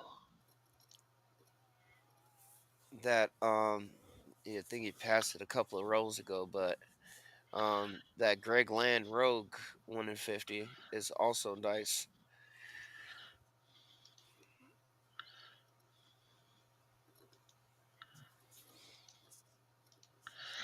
Yep, that Uncanny X-Men number 18, the Greg Land Rogue Virgin variant. You know, I like it when they use Rogue to display other people's powers. You know, like kind of this one, how she's displaying the powers of Gambit. Hmm. Uh, it's definitely a pickup for me. So, Greg Land, by the way, also has been doing some banger work, and he has for years. But I'm seeing that he's starting to get a little bit more recognition and more eyeballs on him. He had that Emma Frost on the top 10, so keep paying attention to the Greg Lands. I forgot to go down to the bottom. Let's see. Then there's a Luciano Vecchio, a Rhodes Antonio variant in the middle. Actually, let me check this one out because I forget the name of this character, man. She just came out. I forget the name of her. It's about Mutina or Justina. I didn't Yeah, see. I can't Mutina. see her Yeah, too Mutina, well. right? Yeah, yeah. I heard She's they gonna be made the book she's the 1 in 50. she's gonna be in Marvel Rivals. You can't tell me any fucking different. Yeah, she'll be there. Eventually. Give it Yeah, by season 4. the Hey, character hey, hey, design hey! is Now she's awesome. a little girl. I said season 4, man. Oh, well, I think they're yeah. Okay, I mean, season 4. but I'm not gonna lie. I'm Season You 4 can so say Marvel it. pissed Rivals, bitch. that Ekijur, a however you pronounce his name, Ekijur, Ekijure. Ikajuri. Don't get me Yeah. wrong. Yeah, I'm so mad that their work is always submitted on time and sometimes early because the 1 in 50 on her first appearance book, which is X-Men 18, it looks fucking phenomenal. We talked about it maybe a couple of weeks ago now, but it is fucking beautiful and it's already touching prices of 150 and up. Mm. So I was a little disappointed with you, Lucas, when they didn't use the art for the A cover as a 1 in 50 or at least 1 in 25. But hey, maybe on the second printing That's the way it goes, man. Um, this one, is the one that Doom need to get his ass whooped. Shout out to Mel on this one. it's missing something. Maybe it's the background that's a little But No, it's this just is this would be a classic disrespectful. cover. It's This disrespectful as fuck. yeah. Doing the stretch and read out and not in a good way. You know what I'm saying? Like Usually when I say motherfucker, stretch out, it's and you gonna related be to behind me something. while you doing that shit, motherfucker? No, do me even in the front like a man. Don't be don't be coming up behind me and doing that shit, man. Nah. And for all those um what do you want to say, factual tip motherfuckers that like little tips, Reed Richards can only be killed if you stretch him so fucking far that he cannot keep up with his electricity and his body cannot react. So this is actually one of the very few ways to kill Reed Richards. Shout out to Comics Explained, tidbits for that little tidbit. You know, he does these little videos of who who could, who will we kill, and basically pick characters that is damn near impossible to kill, right? Yeah. I haven't checked that one out yet. So there is a One World Under Doom number 6, Pablo Villalobos. That one's going to be an incentive. Oh, and on the last, I think it was One World Under Doom run cover that we just got with Doomosaurus, and he had a couple of other dinosaurs in their respective comic years that was introduced in that Fantastic Four book where we got the first appearance of Doomosaurus. Hmm. But I only mention that because upcoming, we all have the Marvel Universe or Godzilla verse, the Marvel Universe coming up. On one of the next variants of that, we are finally going to get an Iron Zilla. Yeah, folks, you heard me What? right. Iron Zilla, which will basically be Godzilla in an Iron Man suit. For fuck's sake. It's awesome. It So is. Mexzilla. No, dude. It's like an Ironzilla. They Yeah, just Mexzilla. made I don't Yeah, think we've they already got Mexzilla, but Oh, like I said, dude, it all right. Like we're I talking do. You Mexzilla, ain't gotta but say no more. I want to see what the fuck is going on. I got you. I just I just want because there's Mexzilla, but now you're talking about is no this motherfucker is Godzilla and a freaking okay, gotcha, and basically in a Hulk Buster fucking joint. Okay, yeah, and you know what's so gotcha. crazy is that, it's not even like bulky like the Hulkbuster armor, right? It's like, dude, they gave Godzilla a fucking sleek ass, fucking well fitted Iron Man suit, dude. And it'll be a cover appearance, I think, for maybe issue, I want to say 4, but it was just revealed today. All right, I guess we'll see. Oh, by the way, there's going to be a J. Scott Campbell variant for this, but we just don't have the art for it yet. So that's going to be something to keep an eye out on. Man, this one I love the Amazing Spider-Man number 8. Gabriel Otto, you got Spider-Man just sitting in his web right there, and only the master can pull this off with the freaking light. That's not the light on the subject, but the light coming off the background. Just he decided this. He said, "Okay, you guys are fucking around. Let me show you a little something." And yeah, this one's going to be a variant. Let's see, what is it? It is a 1 in 100. A little too high for my blood. And then there's a John Romita Jr. on the left.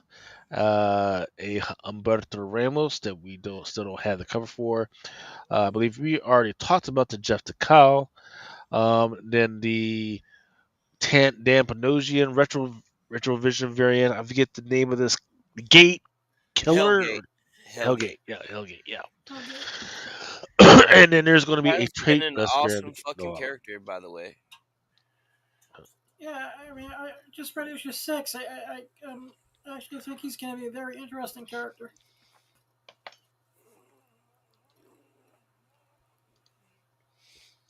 Then Giant Size Dark Phoenix Saga number 1, the second print, which is a homage to what is it again?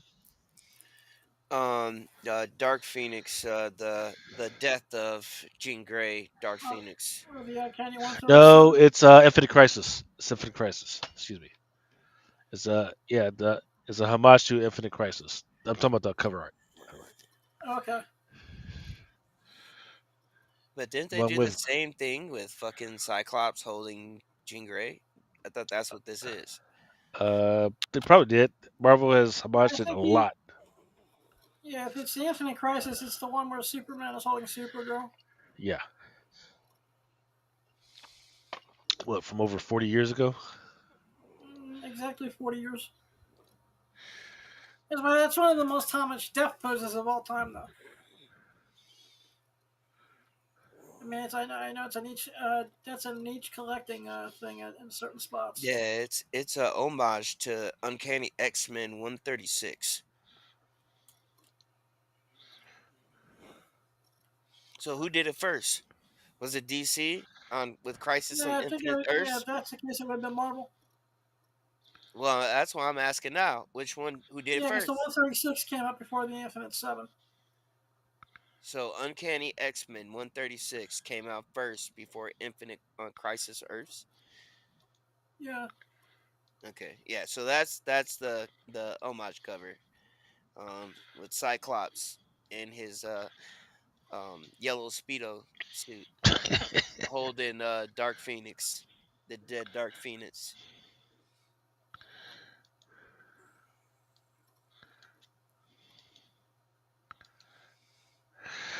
All right.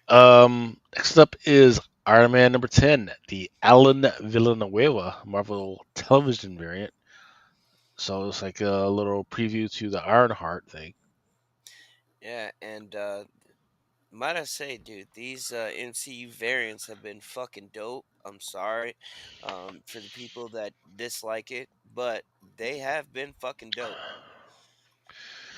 Well, the best one was the first ones, and that was the during the Agatha Harkness, right?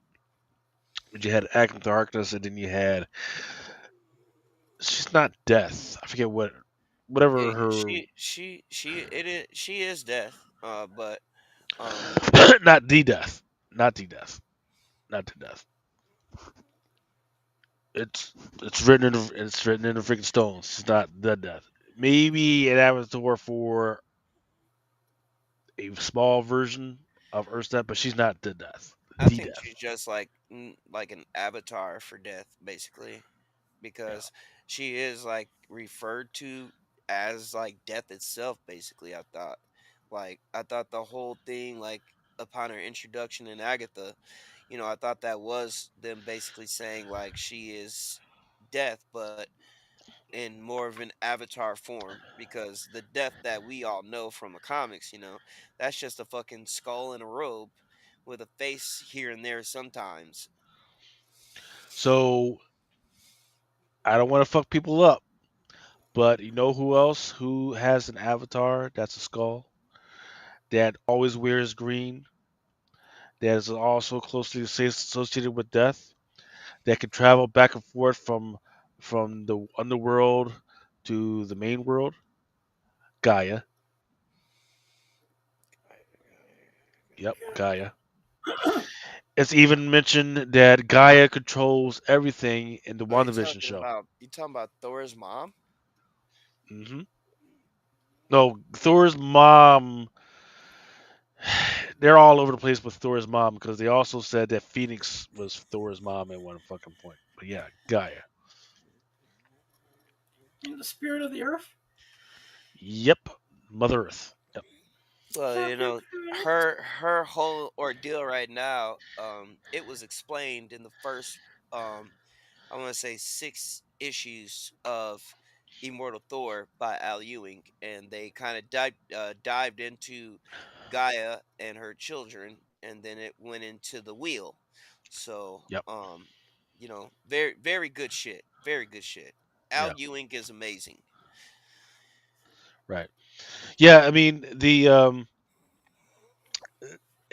I love it because you know how Christians and Jews have a book, right? And whenever you want to find out about what this means, you just go to the book, which is actually a compilation of different other books.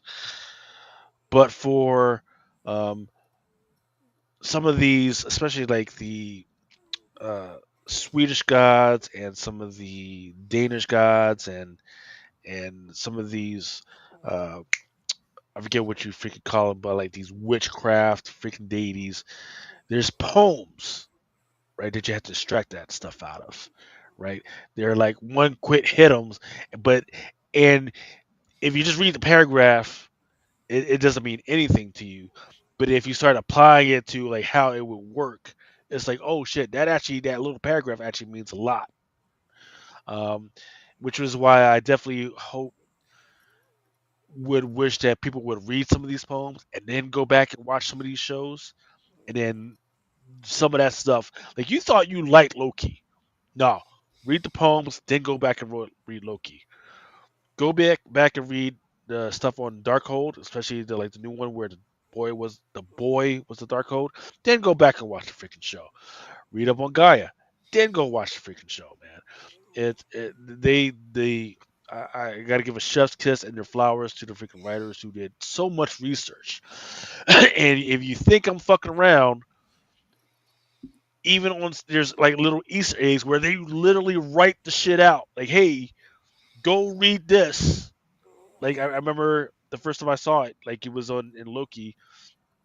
One of them was it was like on the soda machine. It literally had like which poem you needed to freaking go to figure out what the fuck was going on. And then yeah, it's crazy. So yeah, Yeah, definitely because freaking even gotta with give. Gaia, I had another introductory of her in Avengers 1 million BC, where they did declare her as the first original host of the Phoenix Force, and then kind of hit towards that's where the relationship between Thor and Gaia started in order for us to get Thor, right? Yeah. So, Well, you know the most important part of the whole Gaia storyline is right is that I think it was in Thor Annual number 10 or some shit like that, where she gave birth to the Demiurge. The yeah, Demiurge that eventually kills all the evil gods, right? And to get out of being killed, one of those evil gods actually made the Darkhold, right? Catan. So yeah, right. So here's the crazy thing though, right? Cathan is not a person. Cathan is a class of underworld freaking gods. And one of the chthonic gods is actually Gaia. Now, is this in Norse mythology or? That's in Greek mythology. Yep. Or in Greek, yeah. Yep. Okay, yeah, no, I was just asking because, like, I'm a huge fucking Catan fan. I have like all of his first appearances, even his first appearances and when he was only known as the Other, Yep. all the way back to that, which was Giant Size Chillers #1, first appearance of Mordred the Mystic as well. But I went back and I always deep dive into characters like that, even in like the collecting world today, right? Most people are firm collectors of superheroes, right? Those are Mhm. your biggest big dollar books. I am kind of like the opposite. I am like a villain chaser, you know what I mean? So Yeah. I look for the first appearances of Catan, the first appearances of Kang, and first appearance of all these other different characters like that, which is how I stumbled upon Mordred the Mystic, read Giant Yeah. Size Chillers #1, and then really got into it. So So the great thing about chasing down the stuff on the Darkhold and Mordred Mystic is that it leads you into one of the most important appearances of Gents. Remind me again in the Marvel universe, is it Swamp Thing or is it Man Thing? Which It's one is Man it? it's Thing. Man Thing. It's Man Thing. Okay. So Man Thing shows up as these two kids are messing around with the Darkhold, with like a copy of the freaking Darkhold, and that establishes him as the. It's not what is it? What's it called? It's not the end point, the choke point. The I forget what the So fuck. the Yeah, nexus Nexus of Point. all There you go. reality. Yeah, there you go. There you go. Establishes him as the freaking nexus of the freaking world. So yeah, you're talking about some good stuff, man. Freaking, I think I'm trying to remember if I did a Matrix on this a while ago. Oh, I fucking think that yeah, shit! It would have been Oliver did 5 years Matrix ago. on this a long time ago. Yeah, I think in fact, we probably need to freaking do a Matrix. Re- Yeah, refresh right it. after the first episode of Ironheart, and break some of the stuff out. What So some of the stuff how is. are we going to be doing Matrixes these days? What's that? So you want to bring the Matrix back? Yeah. Unfortunately, we can't bring Ultra back. He's super hard working on getting his life back together. All right, but let's go Well, ahead and let's go ahead and freaking get this done so we're not here till the sun comes up. Within Iron Man number 2, a new arrival. This guy's name is Julia Villanueva. Juyu Villanueva, and it looks not bad, man. I like what's going on here. It's all types of crazy stuff. Looks like it's Doom, but with like the tentacles from Ak. It's weird. I like it. Then let's see. We've also got Runaways number 2, Yasmin Putri. I like the upside down action going on there. Then, like you were talking about, there's a Paco Medina variant. West Coast Avengers number 9, Scott Galuski variant. And then And then there's a they're bringing your boy back on the 1 in 25. Um, that big fucking Viking Venom. Forgot his name, but he's on on the 1 in 25 for Spider Verse versus Venomverse. hmm, it was a great art, but nobody cared. Nobody really cared about him. Spider Girl number 1, the Carrie Andrews second print. I believe we already covered the David Nakayama. Here's your Iron Man number 10, Annie Wu Retrovision variant.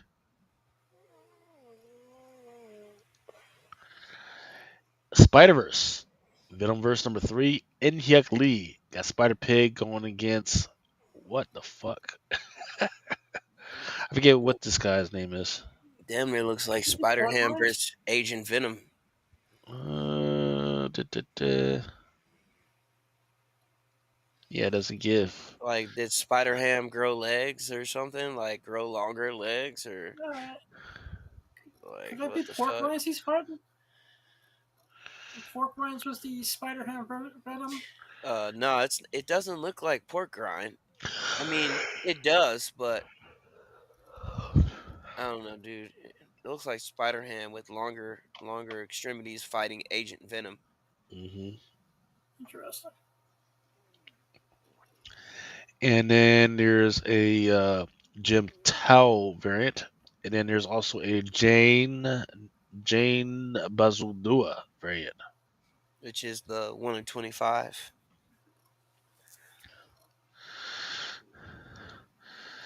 Iron Man number 10, Jim Mahfood.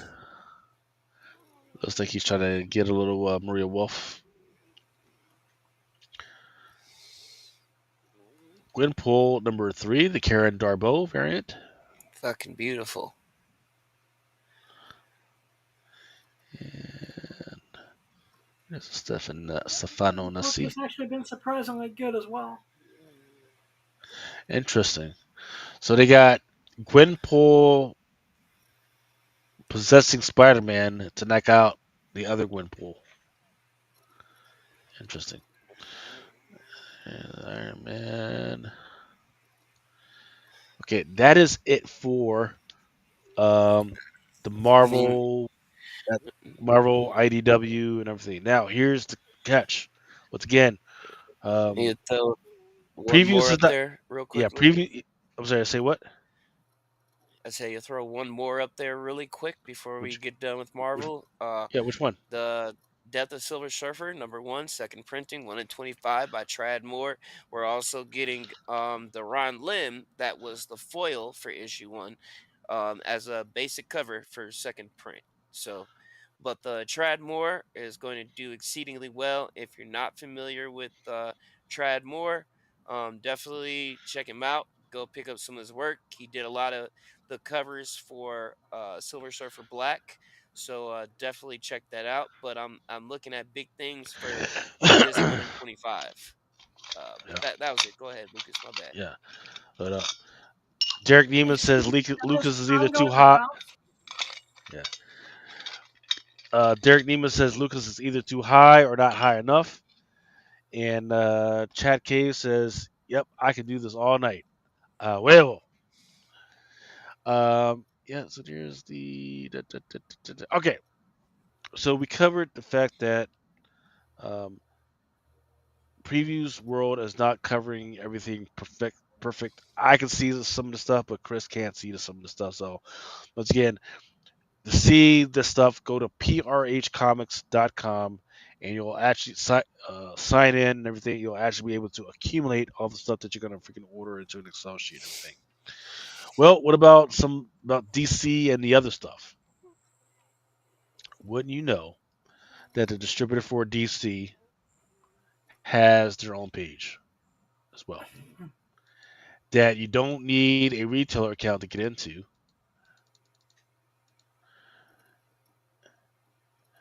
You can just go to Lunar, Lunar distribution.com, and then go to scroll down to where it says upcoming FOC. Go to the FOC date, which is 6/23, and then here's everything. So, for instance, like this absolutely freaking gorgeous Absolute Batman number 10, which is a cover B for Gabrielle Delato. It's going to be about Hell five yeah. ninety nine. And is this for the same week of the 23rd? It is Yep. not. It is for July 16th. Yeah, that's what I figured it Mm-hmm. was because it was a whole different setup here. Absolute Excuse me, Batman number guys. 10. I'm going Yep. to bounce. Okay, man. Glad to have Much you, man. love. Freaking happy to see you, Yeah, man. Haven't seen you in a while. my whole abdomen is starting to really hurt. I can't sit in the chair anymore. So much Yeah, love, yeah, yeah. guys. We All need to right, my get you one boy. of the. We need to get Adam one of those avatars so he can like, just be in bed, man, and just do the same shit. Yeah, Right. Um. Then there's the Absolute Batman number 10, 1 and 50 by Sean Crystal. I'm Kind of actually reminds me of feeling the that Dan one. Hip. Yeah, I was just about to say that. I'm feeling that one.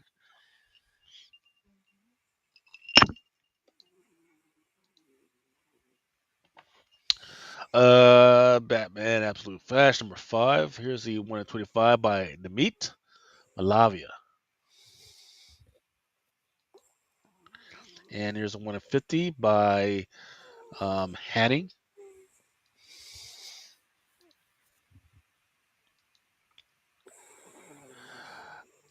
Some people really enjoy some of these toy action figure variants. This one is Batman 655 Facsimile Edition, cover B by Jason Geyer and Alex Sovic. Yeah, it's been crazy, but these DC action figure variants have been selling really well, and I don't expect any less for this one.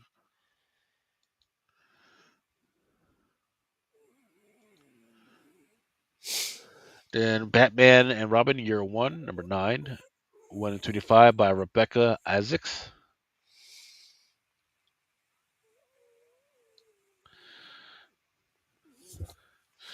Then Batman Superman World's Finest, number 41, Kevin McGuire, the Superman movie card stock variant. Yeah, I kind of like that too. But that main cover that he passed on World's Finest was dope too with Bizarro. Yeah, that one's Um, by Adrian Gutierrez. no, not that one. Not that one? Yeah, main cover. Dan Yeah, right Moore. there. Yeah, that's kind of fire. I like that for some reason. Yeah, it's got all the Bizarros. Yeah, fire. I need one. Um, again for Double A. Batman, Superman World's Finest, number 41, 125, Diwali card Yeah, stock. pretty dope too. Benjamin number 2, 1 in 10, Christian Ward. Did you get a chance to check that out yet? What's it called? Benjamin number 2, Benjamin number 1. Yes, I did, and I liked it. I just All don't right. remember what. Let's see. I just don't remember what it was about. Yeah, Midtown is just late right now, so I didn't get it yet. Yeah, I enjoyed it.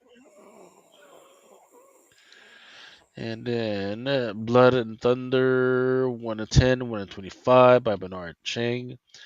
Code Witch Tale. Code Witch Tale of the Strata College, number 3. This one is a 1 in 10 by Slimy Brain. Oh yeah, that's dope. Makes you wanna go pick up the first one since they're gonna do all ice cream variants.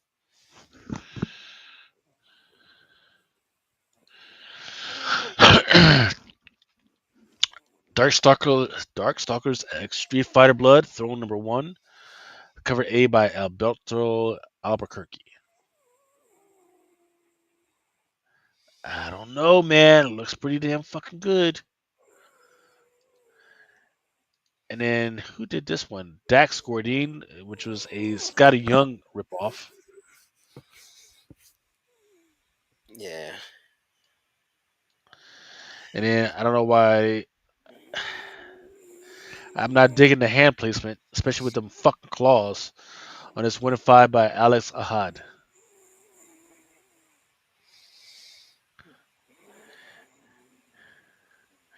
DC and Sonic the Hedgehog, number 1. Fourth print, the Superman variant.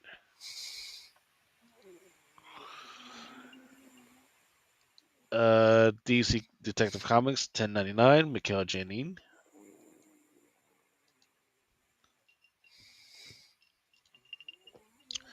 Then there's your Jay Lee Gotham City Sirens card stock variant. I like Jay Lee's work a lot, but I'm starting to, sometimes I just feel like his covers are missing something. Like, he does the artwork excellent, but a lot of the times, I'm not gonna lie, bro, it be feeling like just something is missing. Like, Yeah, sometimes, right? But I actually love this one. yeah, it's dope as fuck. I like it This too. one, I love this one. The other ones, I'm like, man, there's just something missing. S- Yeah, Once again, staying on 10.99 for Detective Comics. This one is a 1 in 25 by Ashley Wood. Um, oh yeah, definitely Maria Wolf all day. Dread the fire. Hall H, cover A by Maria Wolf. Gotta have this one, even though it's 6.99. Gotta have it.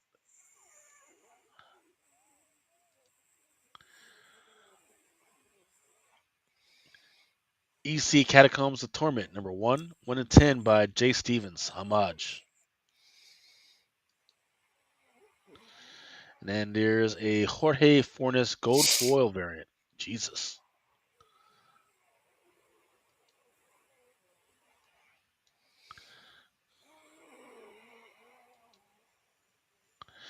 Here we go with some Dynamite stuff. Gargoyles, number 1, the Mark Spears variant. We've been talking about Yeah, I this for remember. forever. Yeah, definitely. I guess it just, with all this shit going on, Diamond is just pushed back quite a bit. Just like Essentia number 29. I guess we'll never get that book either. Yeah. Well, maybe they'll unfuck it. So, the crazy thing about it was um, there was all types of if people are just attacking Diamond right now as the only one that's having invoice issues and they're billing to fucking pay. There's other fucking companies out there that are all fucked up. And I don't know. I only know this because I'm the only one that pays attention to the lawsuit papers that I've been getting and reading the shit. Um, I forget what I was fucking talking about. So fuck it. Um, Ghost Pepper number one. Fucking gorgeous. Cover B by Art Germ. Yeah, that shit is fire. Then here's a 125 by Joe Madeira. Madureira. This 110 by Kyle the Goo. That's fire too. G.I. Joe 110, Alan Qua. Then a 125 by John Moore, G.I. Joe. And then a 150 by Ito.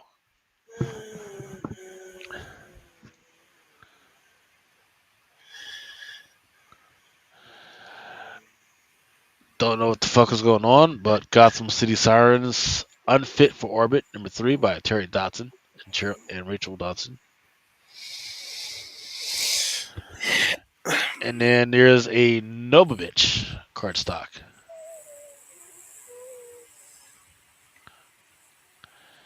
And then there's your 125 by Helen Mask.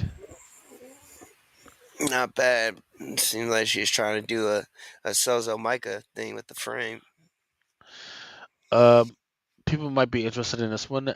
Green Lantern number 25, Steven Subic. Glow in the dark foil. Ooh, now that's intriguing.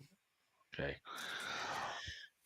All right, we got 5 minutes to get through the rest of the stream. Apparently, Heat Seeker explodes a gun, honey.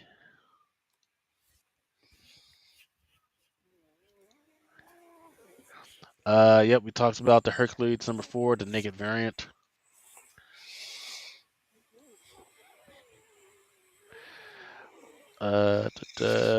Some Battle Beast, issue number 3. There's your David Nakayama. And then there's your 150 by Liam Sharp. That's a I forget. I think it's a Conan homage. King Spawn number 47, cover B, and then Invincible Universe Battle Beast number 3. There's a 1/100 Simon Beasley. They've been putting all the best ones on the 1 in 100, so commend them for that. But man, Can't forget to do this one. Mark Spears number 3, second print, cover B, 1/20, Swamp Thing variant, and then this one is the second print, cover A, number 3, Something Wicked variant. that's fire too.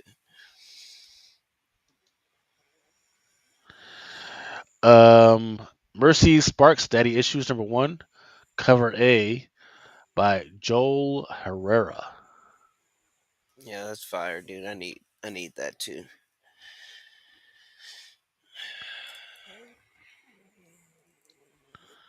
Back with the Lilo and Stitches.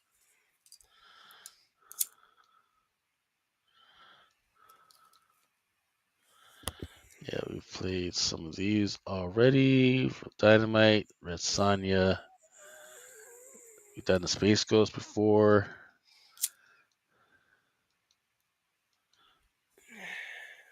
Yeah, this is all the shit that we've been talking about for the last month or so.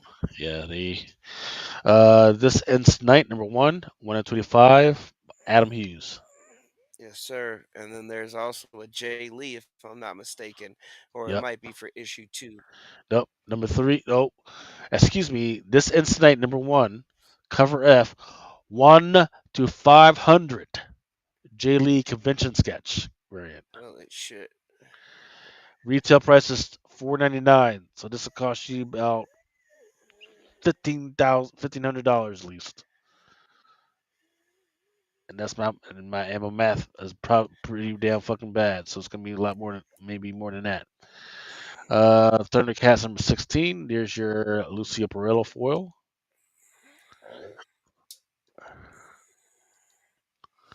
Fucking diamond, man.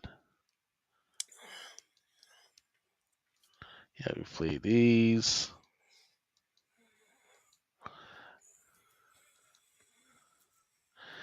Ooh, which blade number 12? Cover C, Art Germ. And here's a 1 of 50 for it. Wonder Woman number 23, David Nakayama. All right, gents, this is the end of the freaking road. We ran out of freaking time. We'll see you guys freaking later. We're out.